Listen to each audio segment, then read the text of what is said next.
और मैं मुजफ्फरनगर से बिलोंग करता हूँ जी।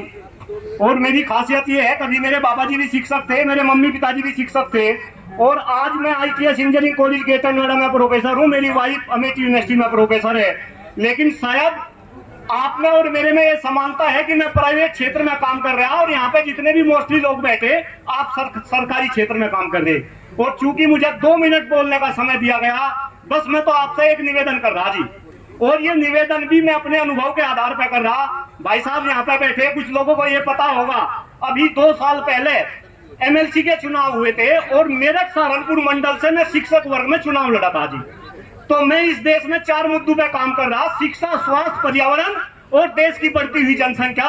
लेकिन जब मैंने चुनाव लड़ा तो मैं शिक्षकों के ज्यादा नजदीक आया।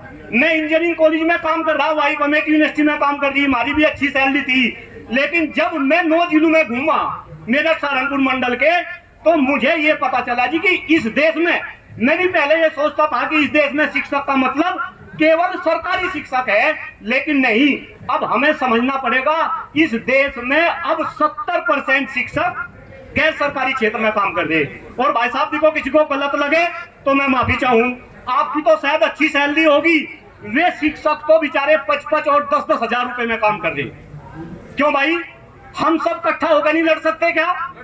मैं रात ही किसी भाई से, जब मैंने आपका एडवर्टाइजमेंट देखा, मेरी रात किसी भाई से बात हुई, मैंने कहा भाई शिक्षक की जहां बात होगी मैं उस मंच पे जाकर उनका समर्थन करूंगा और अपने विचार रखूंगा। लेकिन वहां भी मुझे ये कहा कि नहीं भाई, वहां तो सारे हिंदुस्तान से सरकारी शिक्षक आ रहे हैं। क्यों भाई?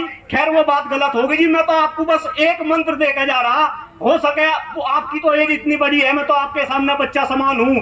अगर शिक्षकों की प्रॉब्लम का निदान करना, अगर पुरानी पेंशन बहाली के आपको पक्ष में आंदोलन चलाना, तो आपको सारे शिक्षकों को संगठित करना पड़ेगा।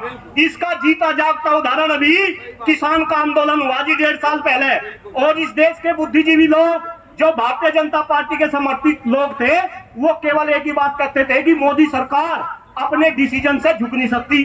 लेकिन सारे के सारे किसान क्या हुए? संगठित हुए। मोदी सरकार को झुकना भी पड़ा और माफी भी मांगनी पड़ी। तो मैं अपनी वाणी को विराम दे रहा, क्योंकि समय की बात है, पीछे से सिग्नल मिल गया। बस इस आशा के साथ कि हम सभी संगठित हो जाएंगे, उन्हें भी साथ लेकर चल लो।